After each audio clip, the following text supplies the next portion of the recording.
The Frog Prince. Long ago, when wishes often came true, there lived a king whose daughters were all handsome, but the youngest was so beautiful that the sun himself, who has seen everything, was bemused every time he shone over her because of her beauty. Near the royal castle there was a great dark wood, and in the wood under an old linden tree was a well. And when the day was hot, the king's daughter used to go forth into the wood and sit by the brink of the cool well, and if the time seemed long, she would take out a golden ball and throw it up and catch it again, and this was her favorite pastime. Now it happened one day that the golden ball, instead of falling back into the maiden's little hand, which had sent it aloft, dropped to the ground near the edge of the well and rolled in. The king's daughter followed it with her eyes as it sank, but the well was deep, so deep that the bottom could not be seen. Then she began to weep, and she wept and wept as if she could never be comforted. And in the midst of her weeping she heard a voice saying to her, "What ails you, king's daughter? Your tears would melt a heart of stone." And when she looked to see where the voice came from, there was nothing but a frog stretching his thick, ugly head out of the water. "Oh, is it you, old waddler?" said she.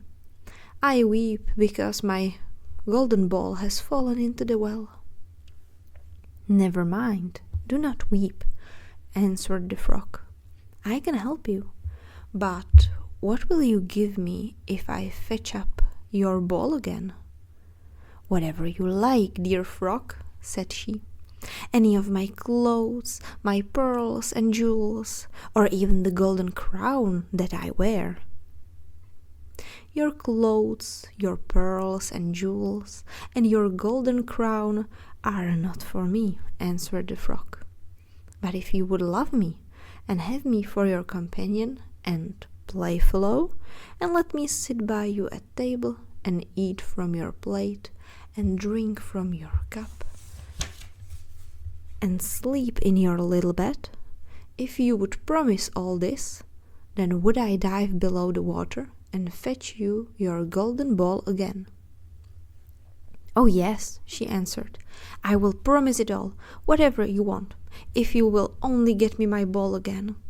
But she thought to herself, "What nonsense he talks, as if he could do anything but sit in the water and croak with the other frogs, or could possibly be anyone's companion."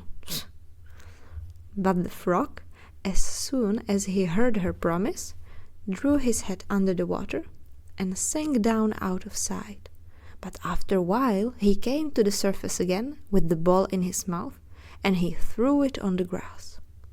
The king's daughter was overjoyed to see her pretty plaything again, and she caught it up and ran off with it. "Stop, stop!" cried the frog. "Take me up too. I cannot run as fast as you." But it was of no use, for croak after her as he might, she would not listen to him, but made haste home, and very soon forgot all about the poor frog, who had to betake himself to his well again.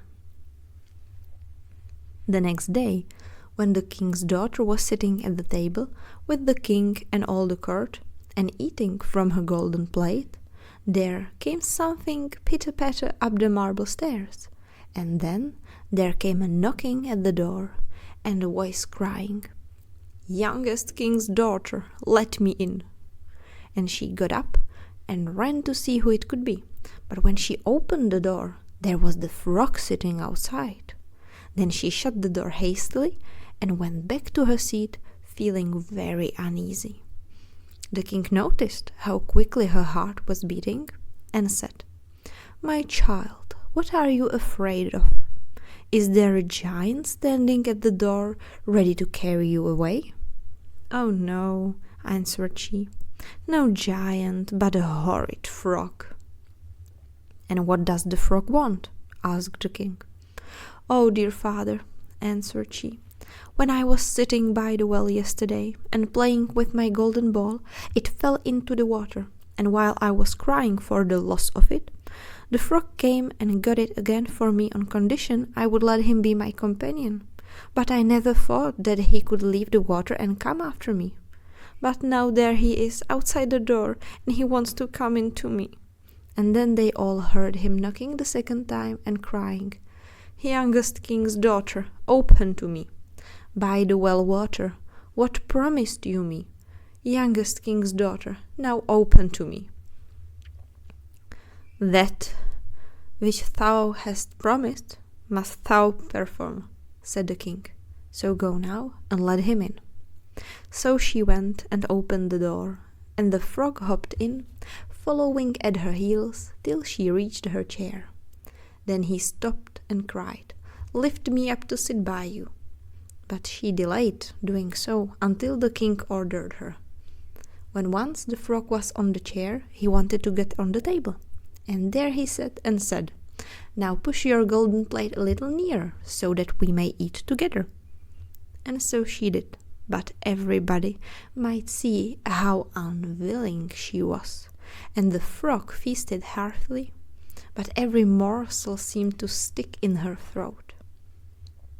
"I have had enough now," said the frog at last, "and as I am tired, you must carry me to your room and make ready your silken bed, and we will lie down and go to sleep." Then the king's daughter began to weep, and was afraid of the cold frog, that nothing would satisfy him, but he must sleep in her pretty clean bed. Now the king grew angry with her, saying, "That which thou hast promised in thy time of necessity must thou now perform." So she picked up the frog with her finger and thumb, carried him upstairs, and put him in a corner. And when she had lain down to sleep, he came creeping up, saying, "I am tired and want to sleep as much as you. Take me up, or I will tell your father." Then she felt beside herself with rage, and picking him up, she threw him with all her strength against the wall, crying, "Now will you be quiet, you horrid frog?"